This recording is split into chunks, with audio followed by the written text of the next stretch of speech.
Hello everyone, I'm Swati Singh, working as a clinician scientist at LVPEI Institute, Hyderabad. And today we will be learning about different types of blepharitis, how to diagnose them and how to treat them. The most common types which we see in our Indian population are squamous blepharitis, ulcerative, demodex, posterior, or a form of periocular dermatitis. Squamous blepharitis is easy to diagnose and is characterized by the presence of whitish dandruff-like scales present along the eyelash root as well as sometimes onto the shaft of the eyelashes. In these cases, a simple lid hygiene or a scrub with Johnson & Johnson baby shampoo every day, 2 weeks really helps. In these cases, you should also examine the scalp for the evidence of seborrheic dermatitis, and if present, should be treated by a dermatologist.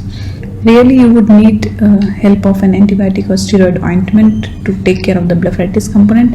But if we see a lot of inflammation in this pretarsal area, then short course of antibiotic steroid ointment is useful. Ulcerative blepharitis is characterized with the presence of ulcers along the lid margin. If you see these scabs which are thick, and once you remove them, then you will see a bleeding from the base of the scabs.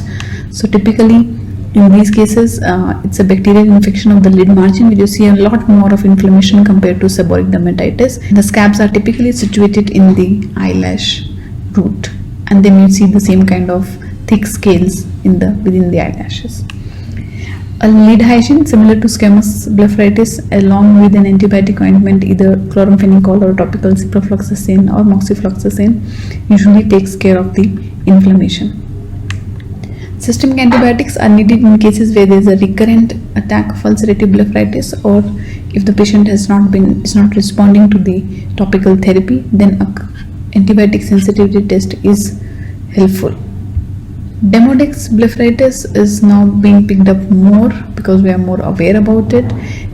In clinics, you can see these cylindrical collarettes which are arranged along the eyelash shaft, and if you see them on the eyelash microscopic evaluation, you will see these demodex mites which are stuck to the eyelashes. In many of the cases, if you don't see a typical cylindrical collarette presentation over there, still if it's a non-responding blepharitis case, it will be good to pluck out those lashes and examine them under microscope. Routine antibiotic or steroid ointments do not help with demodex blepharitis, and you should use tea tree oil scrubs which are commercially available, and scrubs being used morning and evening usually takes care of the mites. These cases have a very bad ocular surface inflammation as well. So if you see a case of blepharitis and which has a kind of a non-responding conjunctivitis picture, suspect demodex blepharitis. And these ocular surface changes typically resolve after the resolution of the blepharitis component as well, and you should be very quick to pick them up because they are associated with meibomian gland orifices inflammation as well, and they introduce permanent damage to the gland in the form of gland loss. Posterior blepharitis is characterized by the inflammation of the posterior lid margin involving the meibomian gland's openings.